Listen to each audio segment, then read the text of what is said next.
Parfois, on se réveille fatigué sans savoir exactement pourquoi. Ce n'est pas le corps, c'est l'esprit qui ne s'arrête jamais. C'est cette sensation constante que tout dépend de nous, que se détendre un peu pourrait coûter cher.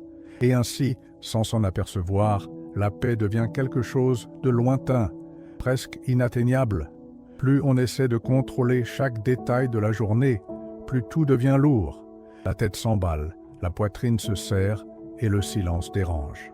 On s'en demande trop, on se compare, on essaie de répondre à des attentes qui ne sont pas toujours les nôtres et on oublie l'essentiel. Personne ne peut vivre en état d'alerte tout le temps. Il y a un moment où insister ne fait que blesser. Un point où forcer cesse d'aider et commence à épuiser. Beaucoup de gens passent par cet endroit sans remarquer que le soulagement ne vient pas du fait de faire plus, mais de lâcher un peu prise. C'est de cela que parle l'histoire d'aujourd'hui. Une histoire simple, calme, faite pour être écoutée sans hâte. Si vous sentez que ce moment vous fait du bien, j'ai laissé un petit cadeau juste dans le premier commentaire, préparé avec tendresse pour votre temps de répit. Et si vous voulez cheminer avec nous, restez par ici. Aimez la vidéo, abonnez-vous à la chaîne et, pour que je sache que vous êtes présent, écrivez dans les commentaires une phrase courte et sincère. Je suis en paix. Ruth Therese, la cloche d'argent dans la vallée des nuages. Je me souviens avec clarté d'un matin d'automne, il y a bien des années, quand mes pas m'ont mené vers un petit monastère niché sur un versant escarpé. Là-bas, dans les montagnes du Sichuan, le chemin était fait de pierres irrégulières, couvertes d'une mousse si verte et si douce qu'elle ressemblait à un tapis tissé par les mains du temps lui-même. L'air était si pur qu'à chaque respiration, j'avais l'impression que mes poumons étaient lavés par une eau invisible et glacée. Dans la cour centrale de ce temple vivait un moine très vieux, dont les yeux étaient comme des lacs tranquilles, ayant vu toutes les tempêtes et ayant décidé que la paix était le meilleur chemin. Il ne parlait pas beaucoup, mais il m'offrit un bol de thé au jasmin, qui exhalait un parfum doux et floral, s'élevant en spirale délicate sous la lumière pâle du soleil levant. Pendant que nous buvions en silence, il pointa simplement du doigt un petit érable dont les feuilles rouges tombaient, une à une, sans hâte, sans bruit et sans résistance. À ce moment-là, sans qu'aucun mot complexe ne soit prononcé, je compris que la véritable compagnie ne vient souvent pas du son des voix humaines, mais de la capacité à être présent dans sa propre quiétude, en écoutant ce que le monde dit quand nous nous taisons enfin. Ce souvenir me rappelle l'histoire d'un homme nommé Koji. Koji vivait dans une petite cabane de bois et de pierre, située au sommet d'une colline où le vent avait l'habitude de siffler de vieilles chansons entre les fentes des fenêtres. Il était accordeur de cloches, un métier qu'il avait hérité de son grand-père et qu'il exerçait avec une patience qui semblait infinie. Sa maison était simple, composée d'une pièce principale où il dormait et mangeait, et d'une annexe qui servait d'atelier.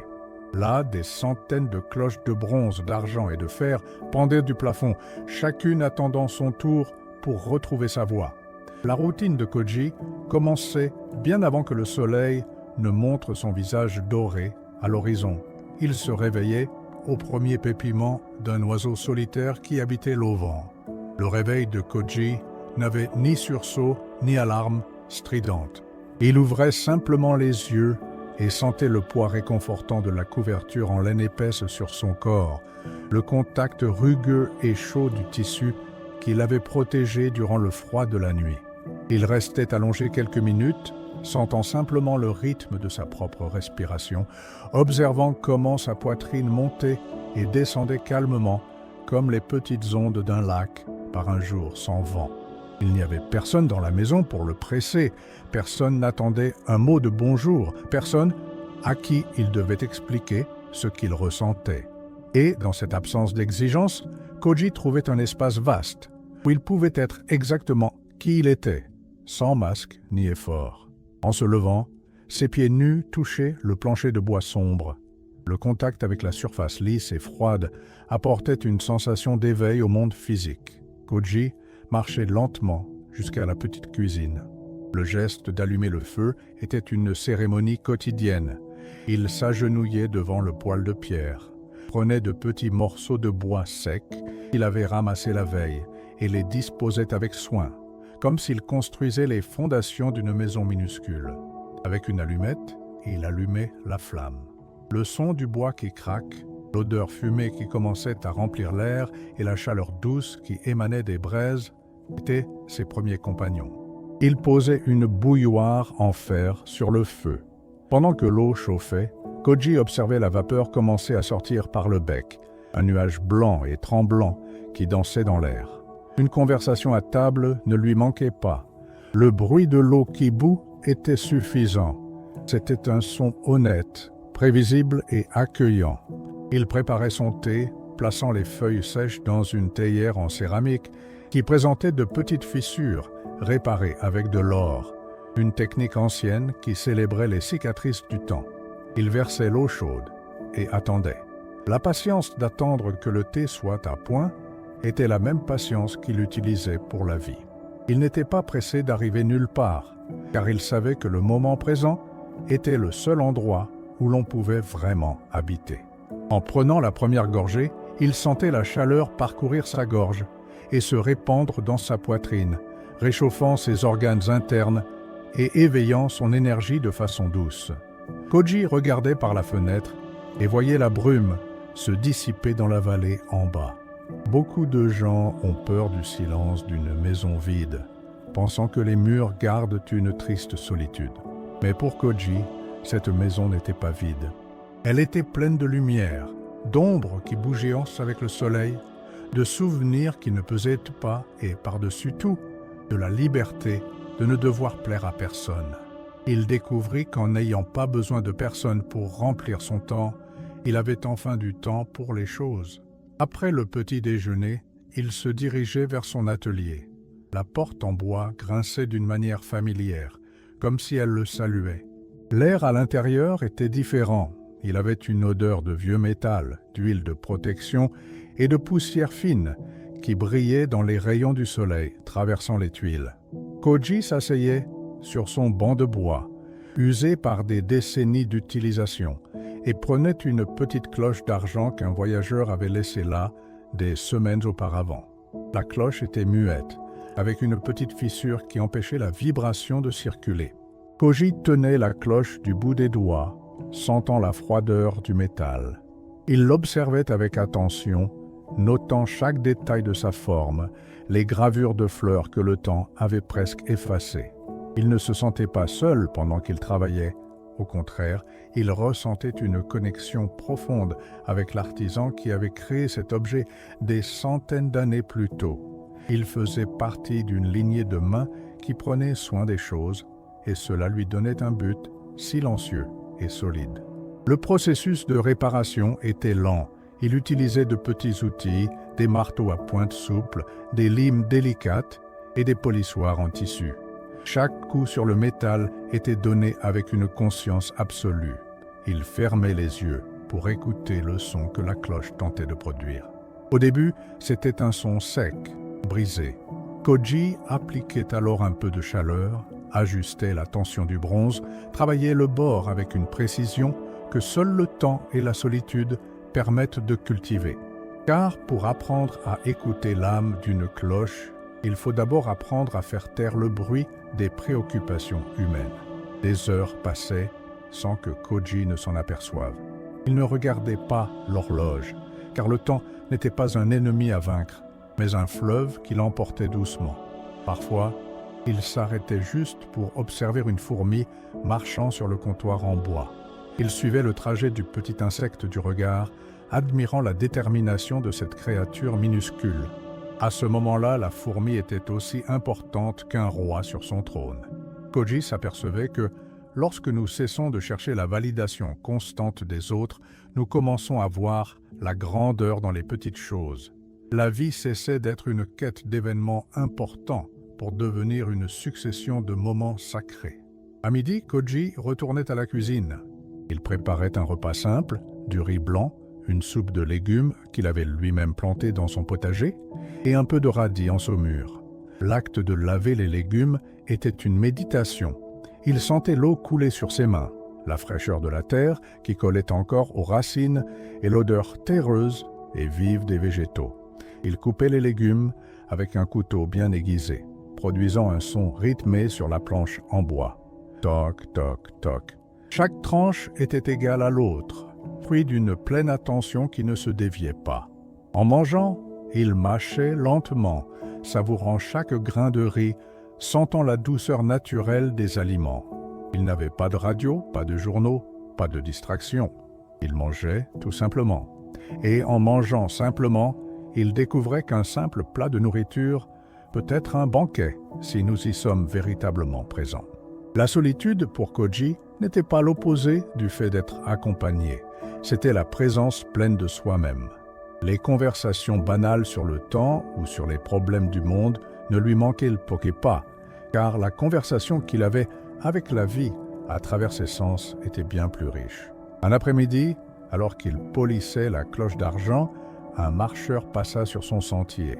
L'homme semblait fatigué, les épaules courbées par le poids d'un grand sac à dos et les yeux inquiets, comme s'il cherchait quelque chose qu'il ne parvenait pas à trouver. Le voyageur s'arrêta à la porte de l'atelier et demanda un peu d'eau. Koji, avec son air calme, se leva et lui servit un mug d'eau fraîche du puits. L'homme but avec avidité, puis regarda autour de lui, voyant la maison isolée et le silence qui l'entourait. Il demanda à Koji, « Monsieur, ne vous sentez-vous pas seul à vivre ici, si loin de tout et de tout le monde? Comment supportez-vous le silence? J'ai l'impression que je deviendrais fou si je n'avais personne avec qui parler ou quelque chose pour me distraire. » Koji sourit, un sourire qui bougeait à peine ses lèvres, mais qui illuminait ses yeux. Il prit la cloche d'argent qu'il venait de réparer et d'un mouvement doux fit sonner le battant. Le son qui émergea fut une note pure, cristalline, qui sembla vibrer dans chaque atome de l'air. Le son ne s'arrêta pas brusquement, il alla en diminuant, devenant de plus en plus fin, jusqu'à se fondre complètement dans le silence. Koji répondit alors d'une voix douce, comme le bruit de feuilles sèches au vent. « Le silence n'est pas un vide, mon jeune ami. C'est là que tout commence. Quand nous sommes entourés de gens, nous entendons ce qu'ils veulent que nous entendions. Quand nous sommes seuls, nous commençons à entendre ce que la vie a à nous dire. Je ne supporte pas le silence. Je m'appuie sur lui.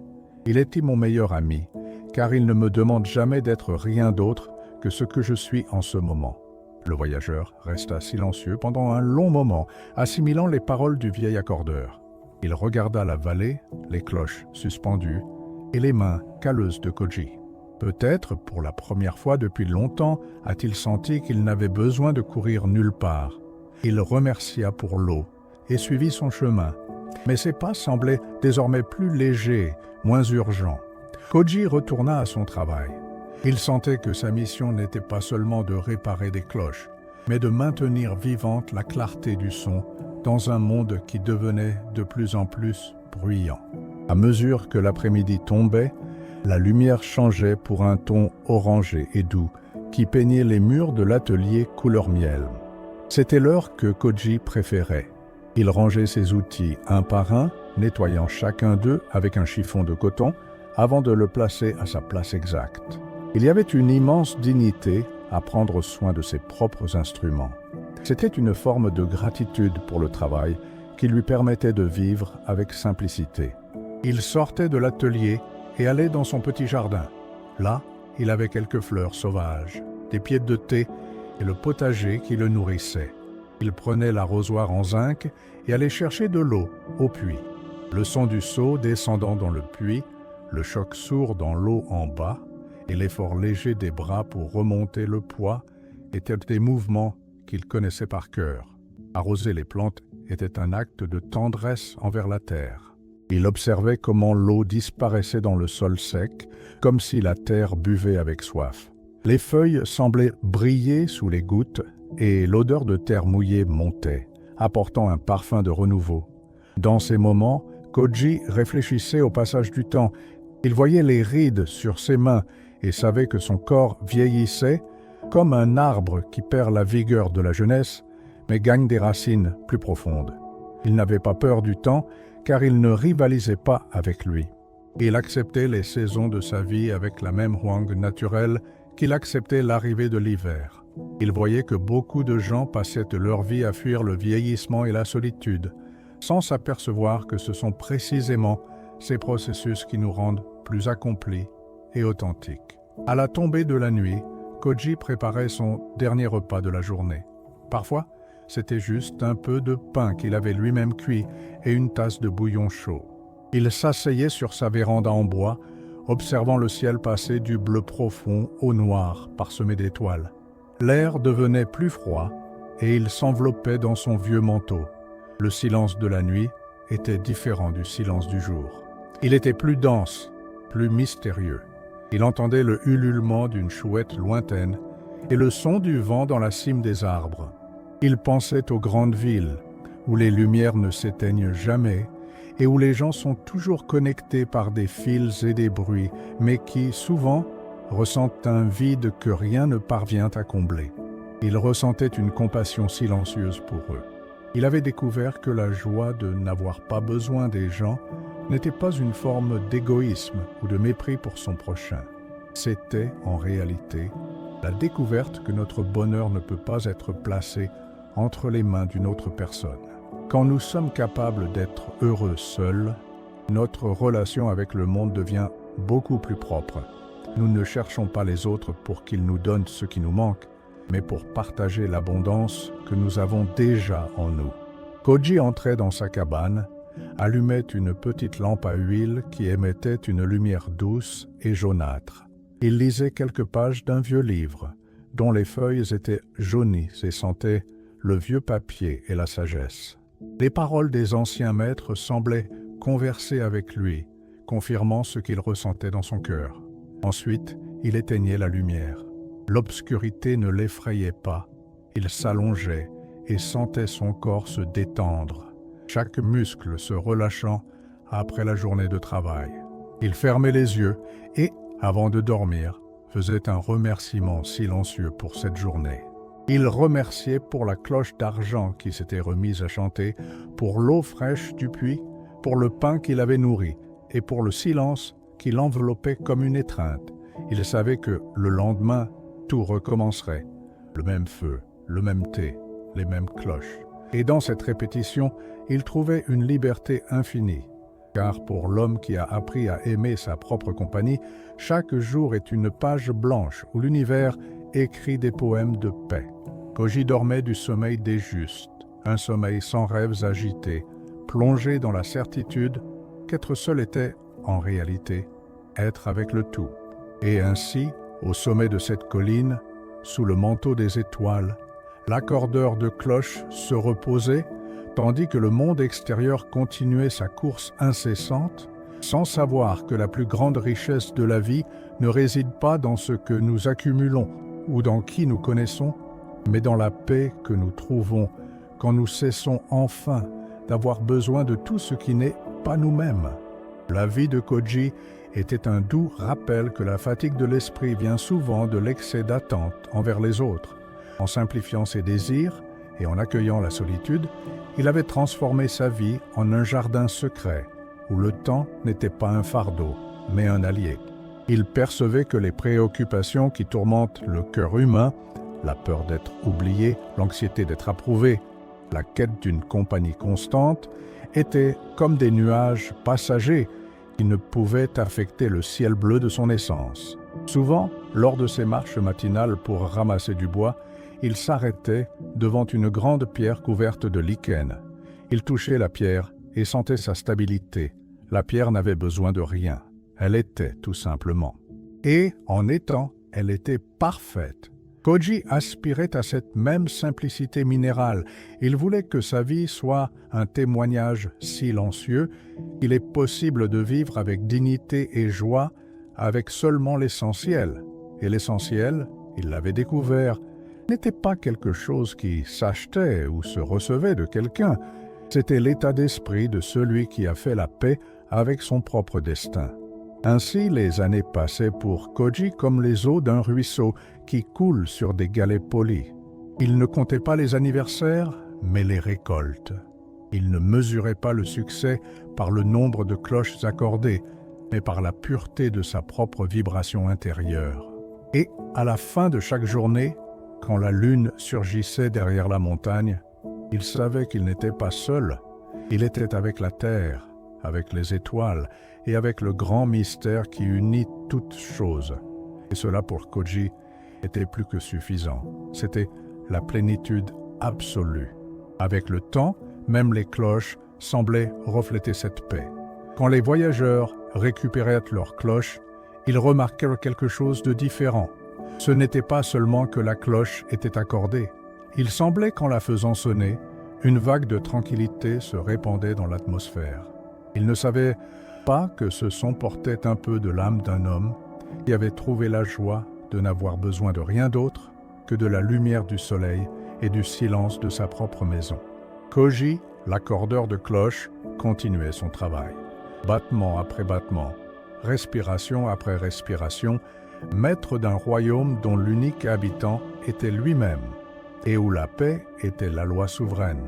Certainement, vous pouvez imaginer la douceur des mains de Koji en fermant la fenêtre avant de dormir, le son du bois qui s'emboîte, le silence final de la nuit, le calme de celui qui n'a de dette ni envers le monde, ni envers lui-même. C'est cela la véritable richesse que l'Orient nous enseigne, que le bonheur est un état de repos, pas de quête, et que, parfois, la meilleure façon de se trouver est justement de cesser de chercher les autres et de commencer à écouter la cloche qui sonne tout bas à l'intérieur de chacun de nous. Maintenant, continuez avec plus de légèreté. Il existe une joie silencieuse à n'avoir besoin de personne pour se sentir complet. Quand vous cessez de chercher la validation, la vie devient plus simple, plus honnête, plus la vôtre. Tout éloignement n'est pas une perte. Souvent, c'est une liberté.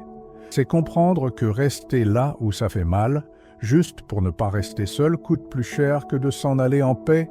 Vous n'avez pas besoin d'un public pour avoir de la valeur. Apprendre à aimer sa propre compagnie change tout.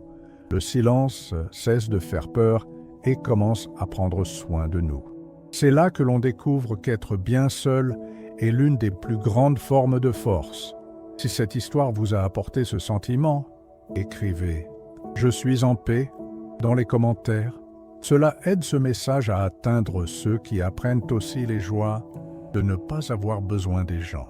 Et n'oubliez pas le cadeau que j'ai laissé épinglé dans le premier commentaire.